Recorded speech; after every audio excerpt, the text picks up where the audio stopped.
Robert Allen Monkhouse was born in 1928 in Beckenham, Kent. Grandpa was the great Monkhouse who teamed up with a man called Glasscock to form Monk and Glass, the custard powder. And that really was where the family fortune was based on that. So it was quite a nice, more than middle-class background he came from. Although it was a comfortable upbringing, Bob's relationship with his parents was strained. I was treated with great affection by my father when I was small. He grew less affectionate as I grew up because I didn't laugh so much at his jokes.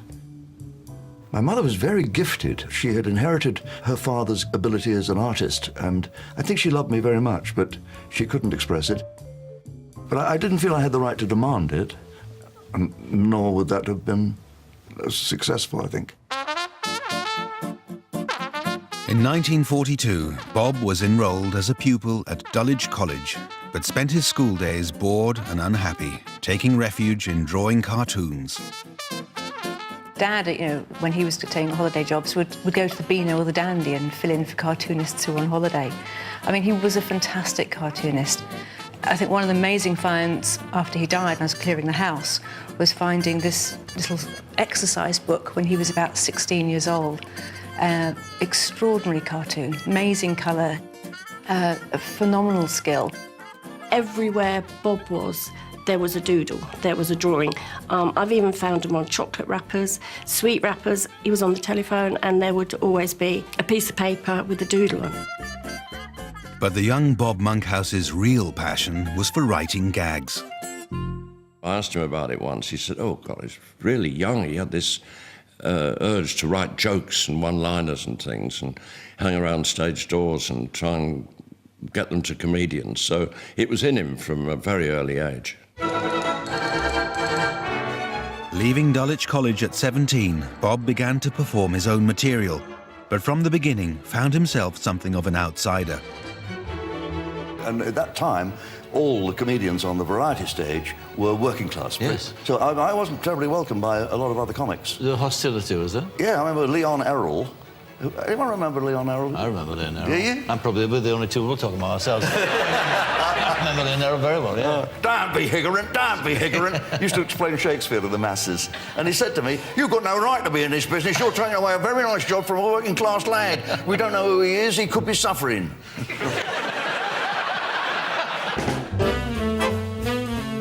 In 1949, Bob left home and married girlfriend Elizabeth.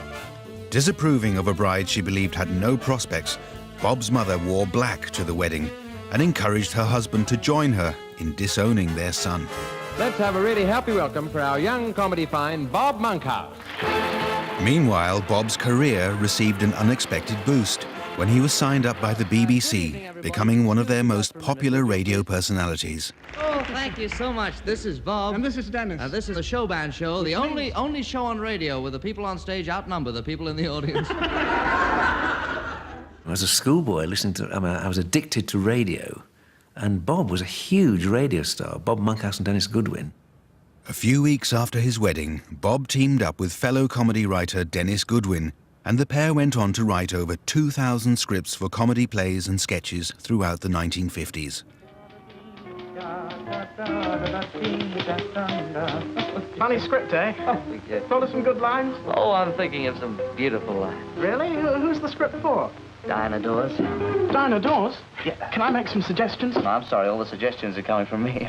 When I was about 19 or 20, I was doing a lot of shows for the BBC radio and was taken to their office, which was wall-to-wall scripts. It looked very Dickensian, actually, but every single detail was perfect for each script. Have a date with her to discuss it tonight. A date, eh? I've heard about your technique with women. It's nothing, really. That's what I heard. Their sharp and witty style of writing led to Bob and Dennis working for visiting American comics, which put them squarely on the comedy map. They had a good reputation at the BBC, and that's where they really met up with Bob Hope. And of course, the moment they started to write for Bob Hope, they were in, #1 league. I remember it. By the way, I didn't pay you for that last job, and I thought I would do it. Even more thrilled that you remember the quid. What are you waiting for? Change.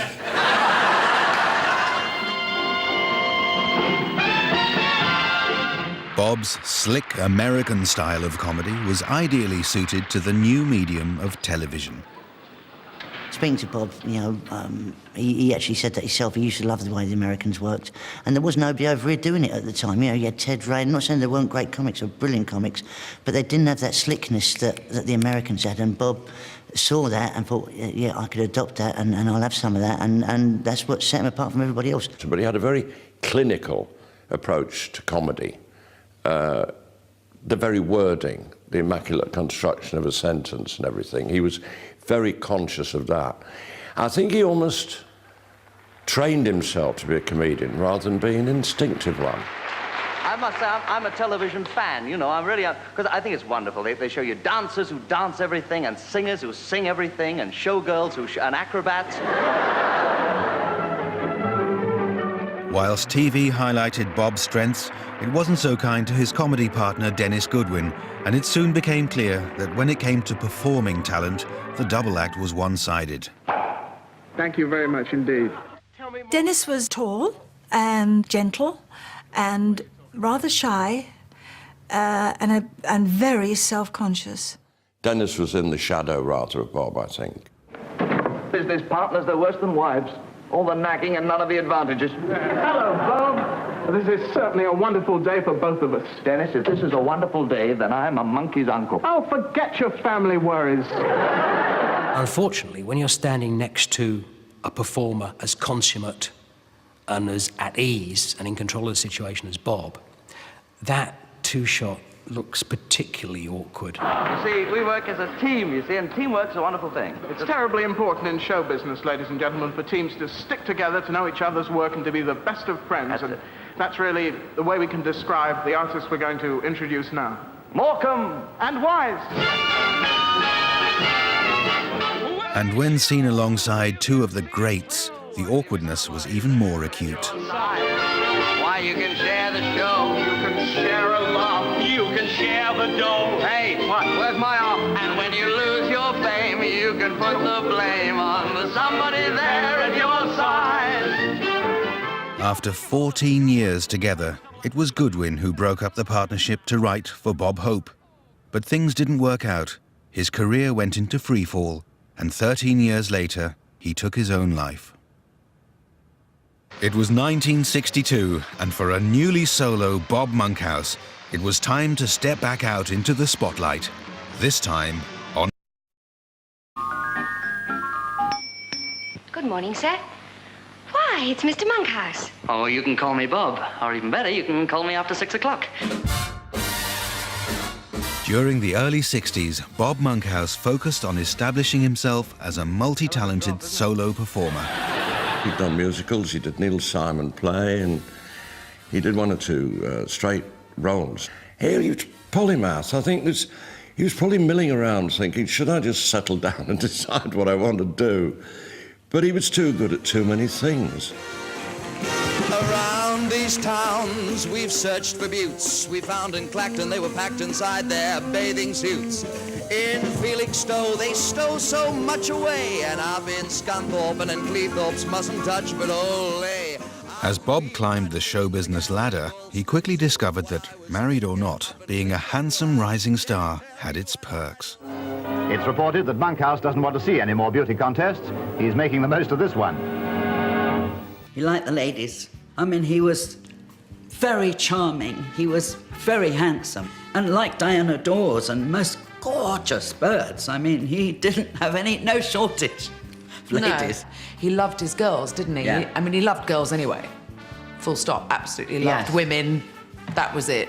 Loved glamour and loved kissing madly and very flirtatious. affectionate. Yeah, very. He'd flirt with men. Anybody. Not that I would ever be unfaithful to my wife, for the very simple reason I happen to love my house. Yeah? Because my first marriage was not particularly happy, I was somewhat promiscuous. I think I wanted to be monogamous. I think it was only because I found myself apparently not being able to satisfy in my masculine endeavours one person, that I went looking for someone I could satisfy. I wanted the applause, maybe. Well, the 3 words you want to hear when you're enjoying sex with a partner are very simply English. I love you. The 3 words you do not want to hear during sex are, darling, I'm home. Bob, I'm just going to pour on the milk. I'm half dressed. Oh, you Simon anyway. Although the Monkhouse's family life was presented as happy and harmonious, behind the scenes, the marriage was under strain. In fact, it's always... By the early 60s, Bob and wife Elizabeth had 3 children, sons Gary and Simon, and adopted daughter Abigail. Elder son Gary was severely disabled, having been born with cerebral palsy, and the family shielded him from media attention. Gary, I adored, and he was my hero in life, really, just an amazing soul. He was the cleverest child I think I've ever known. He could build Lego with his toes, and he could draw, he could tell the time, and yet he could never hear. Bob was great with him. They had this rapport where Bob knew exactly what Gary wanted and was thinking, and vice versa. Coming up now, our next telephone contestant. Did it tweet? Yes, it did. Hello, who's calling? The Golden Shot. In 1967, Bob landed the job as host of a live and chaotic new game show that would turn him into one of television's most recognizable faces and change the course of his career. And here's the man who keeps it bang on target. Here's Bobby. Oh, it's nice to be back. It really is. Really good to be back. Well, the Golden Shot was a game show, and it had crossbows and bolts, and there was Bernie the Bolt who used to load the crossbow, and then the people would either stand at the crossbow and fire themselves, or it would be done remotely. Now I thank you, whoever you are. Who are you? Mrs. Harding. Mrs. Harding. Harding? Bob used to keep control of the show very well. Up. Stop. Down, stop, fire. He was absolutely a stickler for everything being just so. Once again, we need confirmation from Ann Aston. Well, she's hit an apple, but it's another apple. And he always knew exactly what he was going to do, which is why he made it look so effortless. And you could see Bob, you know, even as a kid I used to watch him sometimes, went, blimey, you know, what's he going to do next? Because it was live, he was flying by the seat of his pants. He also dealing with the public, who were nervous, I'm on the telly, and oh my God, and Bob ad-libbing his head off every week, basically. Mrs. Breaker's missed and it's up there. It's a shame. She just touched the trigger and it went off. I'm afraid she didn't realise what a hair trigger that is, although we did... Bob's increasing TV workload meant he was spending more and more time away from home. Jim will be back with us next week. We hope that you will too. Because Dad worked as much as he did, the best way for me to see him was to go and see him in his shows. Not so much that I wanted to go and see the shows, I just wanted to see Dad, and so it was easiest to go and catch up with him between shots and stuff. Bob was always working. There was always a job to do, and wasn't really the hands-on father that maybe Abigail would have liked. But that was okay, because her dad was Bob Monkhouse, and she knew that was what he did for a living. I can't lie, Dad's work came first, and family, you know, as family we fitted around that. He was a face people recognised. Whenever we were out, I don't think I managed probably one dinner with him without somebody coming up and asking for his autograph. And that's fine. You know, there's a time for that, and I accept that. That's part of his job. So, you know, things could have been a lot worse. And here he is, the star master of ceremonies, the big square himself, Bob Monkhouse. Bob had hit upon a form of television that perfectly suited his personality, and it was as a smooth, wisecracking game show host that he became best known over the following 35 years. He was one of the great hosts of game shows. I mean, it fell to him so easily, was no effort. Hello, celebrities. Hello. He was the best game show host there was, you know. There was no one to I don't think there's anybody to touch him on that. He had a wonderful rapport with the people who were playing in the games, and he made everybody feel comfortable, and he was extremely good at it. At that time, in the 60s, 70s, game shows were frowned upon to a certain extent. I do enjoy coming here to do this show, I really do. People say to me, don't you get tired of quizzes? I never get tired of quizzes, I love them. He saw them as a performance opportunity. You could be on TV and perform your comedy. I play quizzes at home. In my house, we have quizzes. At breakfast, my wife asked me questions like, where the hell were you till 3 o'clock this morning? When we go to bed, she calls it Trivial Pursuit.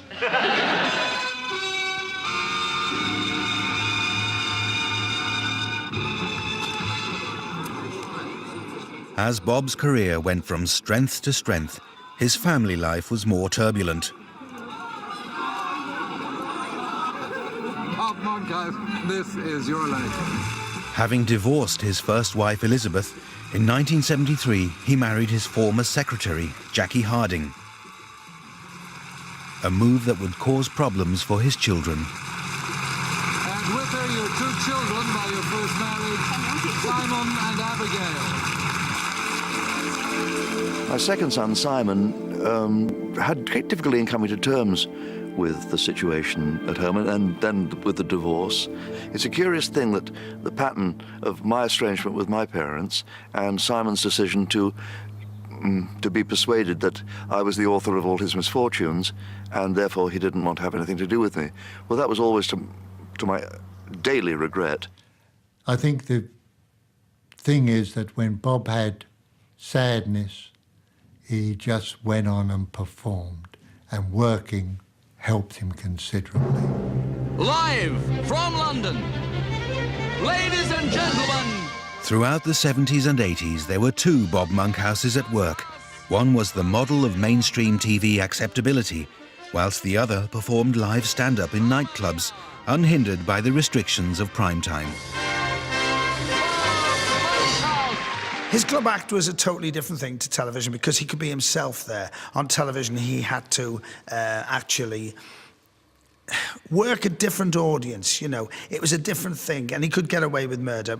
Into the house, that last Guinness just beginning to work, upstairs, clothes off, into bed, starts sending out those little signals that all you married girls come to recognize. Oh, God, he's after it again tonight. Oh, a sellout.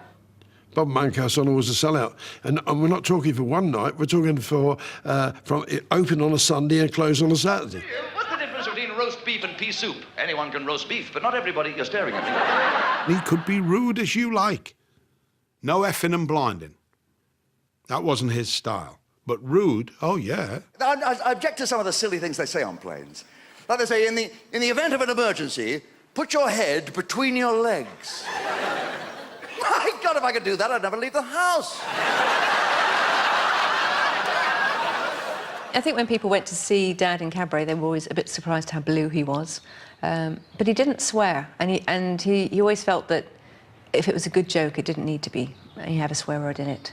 I remember taking my parents to see the show, and I thought, oh dear, you know, he's a little bit blue. And then all of a sudden, he said, and Anne Aston's in the audience. The old golden shot. Do you remember little Anne Aston? She did the scoring on it, couldn't do it, couldn't keep score, couldn't do mental arithmetic. She was the scorer, made no sense. Couldn't add up, couldn't subtract. Had to take a sweater off to count to 2. She was useless. And I thought, oh my goodness, my father will go mad. And my father was sitting there going, Good delivery. Very, very good delivery. I mean, comics, you say, go and watch him. How to deliver a gag. I like to stay modern. I like to have a mirror in the bedroom. When I make love to my wife, have a mirror in the bedroom. Oh, yeah. Oh, yeah. Stick it under her nose, see if she's still breathing. Even though he'd been at the top for more than 20 years, Bob Monkhouse was about to win himself a brand new audience. Bob Monkhouse.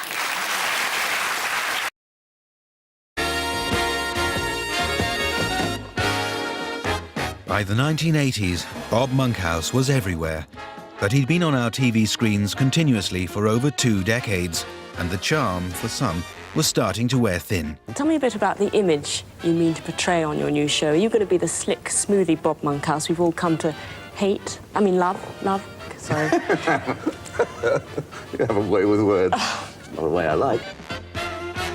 Having made his name as the suave host of countless game shows, in 1981, the BBC gave Bob his own chat show. But the critics weren't kind, accusing him of being over-enthusiastic and insincere with his guests. Well, now, if I tell you that my first guest is one of the funniest men this country has produced, it's a bit like saying the Queen's a member of the royal family. You know, adjectives are superfluous. He doesn't need them. When people criticise Dad, I think if I felt in a defensive mood, I might just say, well, you know, go and see him in Cabaret, and then come back to me.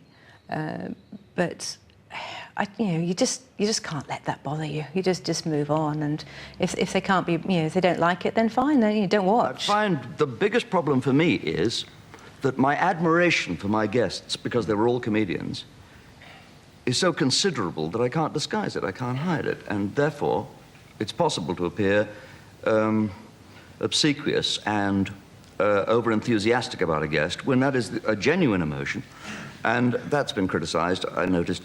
Yes.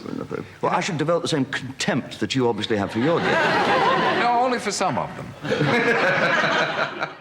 Bob was a very sensitive person, so when he was described as smarmy and smooth, it hurt him.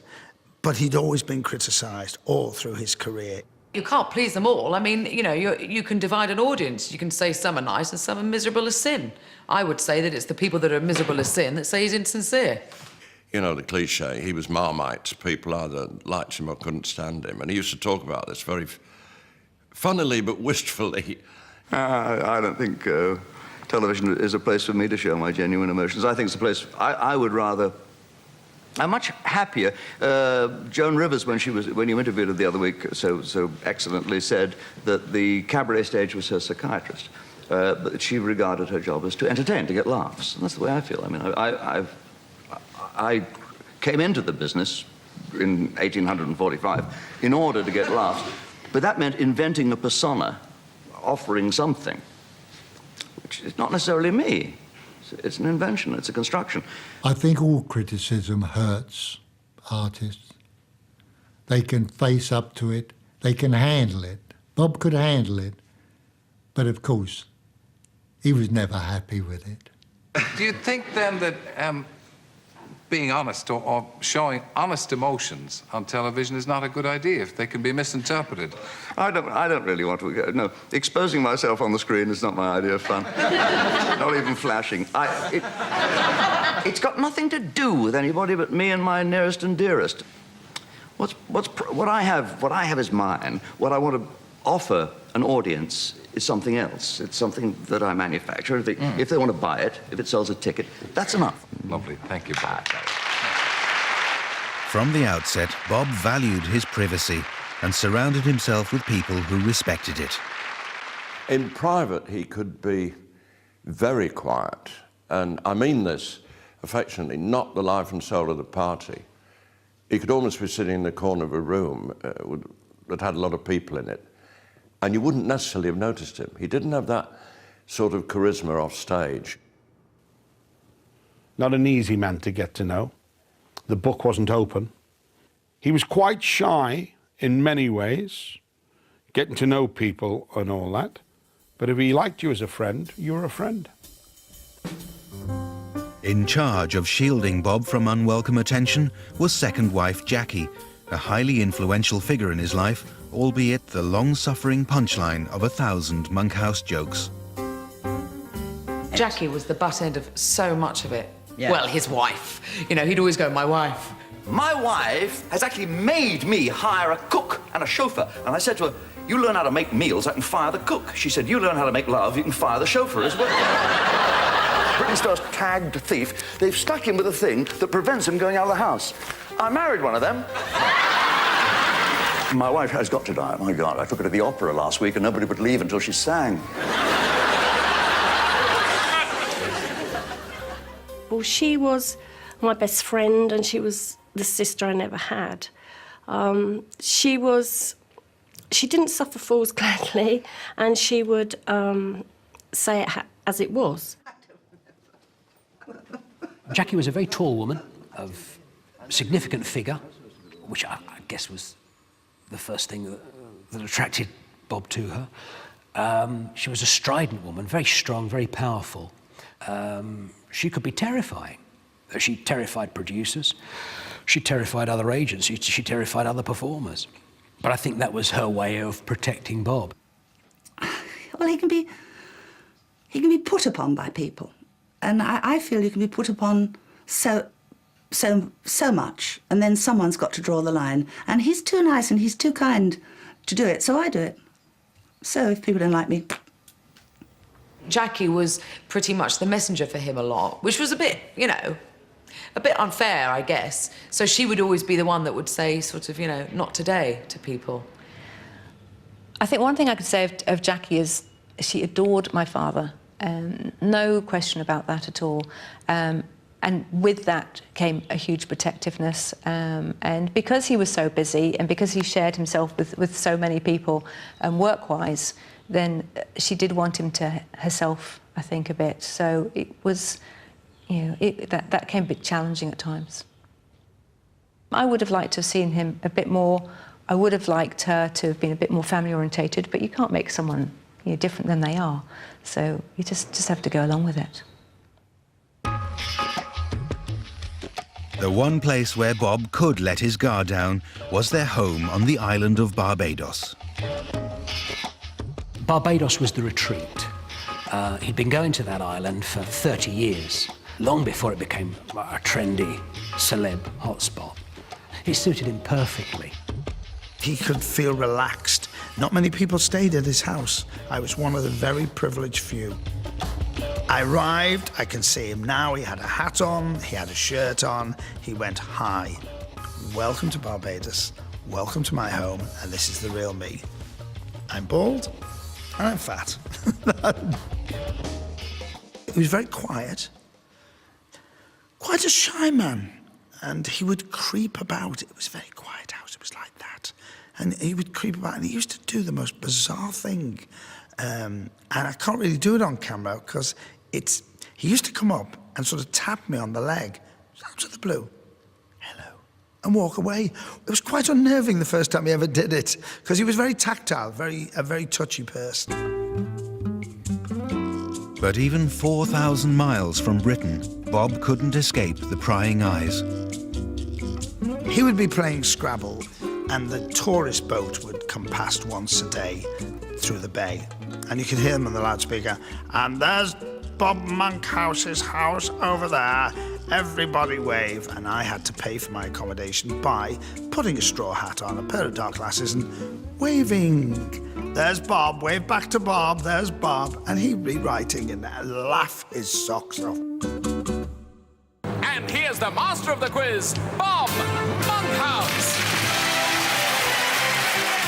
As he moved into the 1990s, Bob's television persona remained largely unchanged, but was in need of a facelift. This is what I like, an audience that doesn't get out much. Doing a game show requires a certain talent, but I'm not sure it's the most fulfilling way for somebody of consummate talent to... It's a means to an end, which allows you to do other things. He once said to me that I think this whole generation don't know I'm a comedian. You know, he was a funny game show host, but he thought people don't know that that's actually what I do. From there, after doing Bob's Full House for about 6 years, I went back to Central Television to do the $64,000 question, and Bob's your uncle. Ladies and gentlemen, look at me with some respect. You're looking at a man who's got away with more unadulterated on British television than anyone else alive. Now in his mid-60s, a newly self-aware Bob Monkhouse began to reveal an edgier side and was able to take a few more risks. He called to say, "Have I got news for you? I'm terrific." And I said, "You sure you want to do this?" He said, "Oh, yes, what a wonderful opportunity. And what an honour. It's a terrific show." Well, I know it's a terrific show, but no, it'll be fine. He loved the challenge of new comedians. He loved constantly being stretched. He never, ever tired of working. I think perhaps Ian forgets that he's working in tandem with the man that was described by The Guardian as a cult. You'd think he'd have been a regular. He had that gift of going on into a situation and looking as if he belonged there. Brilliant at that. I once tried marijuana, but I didn't know what I was doing. I was on coke at the time. Portillo said that the ECU was unacceptable. The ECU being the European currency unit. Well done. And Major called him to account. Is it Newsnight you do, or Celebrity? Finally, Bob had the respect he'd always longed for and was able to enjoy making fun of the image he'd spent years creating. So did people used to say you came across as smarmy? But you weren't? No, they thought I was insincere. Maybe I looked insincere, but underneath that, I was totally sincere.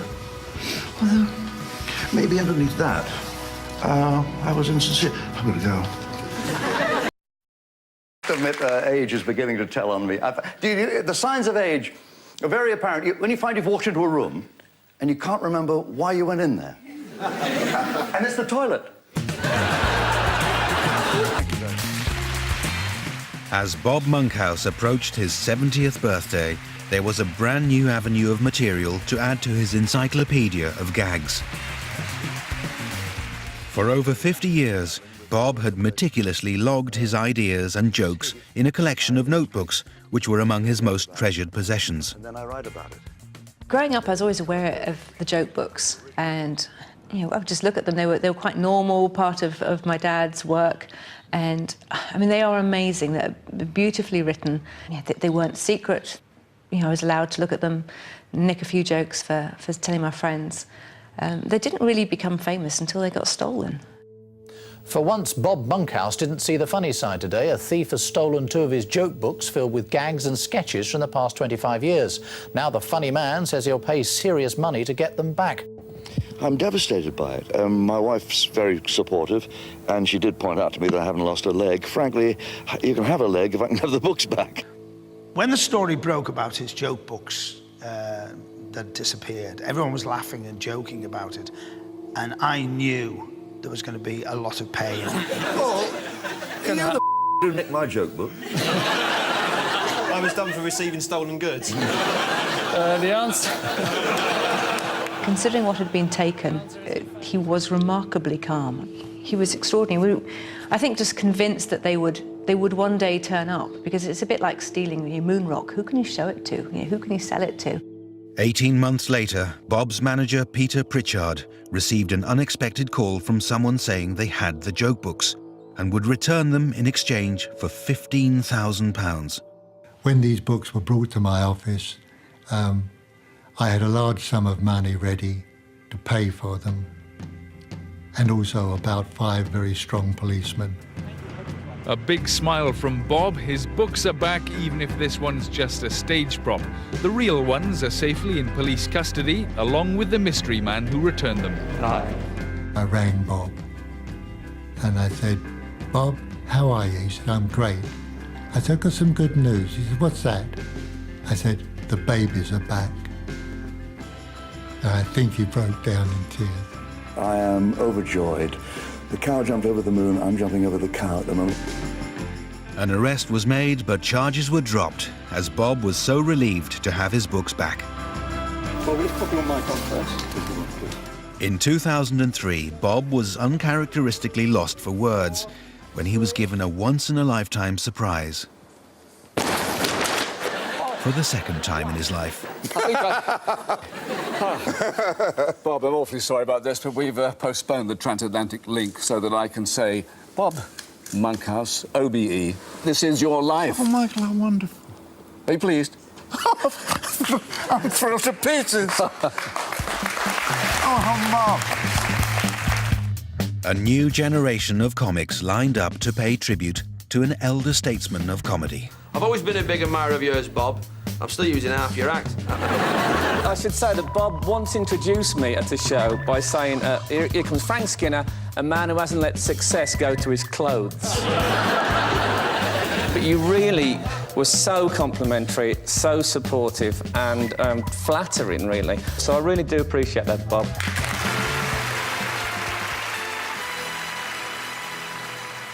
Tragically, by this time, there were 2 family members missing from his life. Gary had died 10 years previously as a result of the cerebral palsy he'd been born with. It's always dreadful for a parent to lose a child, and you suffered a double blow when Simon died in 2001. He was 46. You had the sympathy of the whole country.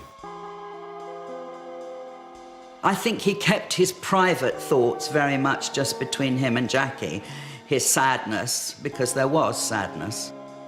Simon died of an accidental drugs overdose in 2001, having not spoken to his father for many years after a series of disagreements. The effect was devastating. Called me to say that Simon had passed away under very tragic circumstances and said, "Col, I've been walking around the house like a ghost for 2 days. I just can't put my head around anything." I think the death of that son was very, very instrumental in bringing Bob down a long way, to be honest with you. He was very deeply hurt. The parents should go first, and the child should survive. I found it very difficult to deal with, because I never resolved my situation with Simon. We never had the reconciliation for which I was still hoping every day, praying for it, in as much as I pray. He was really, really hurt. But then again, he was a pro. And he said, "Peter, I don't want to sit and worry about something. Let me go out and entertain."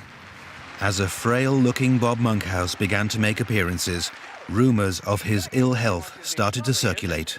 I feel great. I feel wonderful, and one or two things in the newspapers were rather discouraging about me, about my health. But well, you know, people believe anything. I passed our local undertakers, and they had my picture in the window. Said, "Coming soon." As it turned out, Bob had been concerned about his health and had consulted a specialist who told him he had prostate cancer. So I said, "Well, what did they say?" He said, "They've given me 2 years to live." And I said, "That's not funny." He said, "It isn't a joke." So I said, "Right, so what are we going to do, Bob?"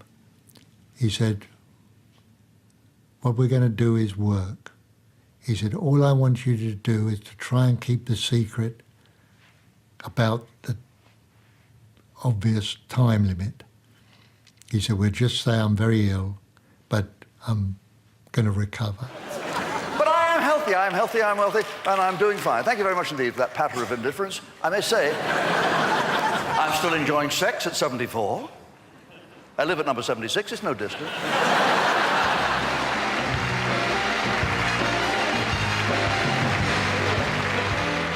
Dad was extraordinary in dealing with the cancer. He had injections. He just kept going. He said, "We've got lots of shows to do. We've always hit deadlines in the past. Now we've got a very hard deadline to meet. And we've got to do some stuff between now and then." He had that drive, which a lot of old pros have. You know, they can be ill, feel rotten, but the moment the light goes on, they're back to themselves. 74 years old and still at it, so to speak. Ladies and gentlemen, Bob Monkhouse. He kept it a secret until he couldn't keep it a secret any longer. But then he turned that to an advantage.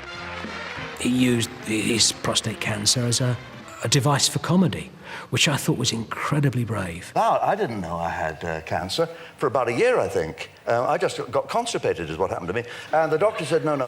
Are you familiar with the term fecal impaction? And I said, I think I saw that with Glenn Close. A comic never retires.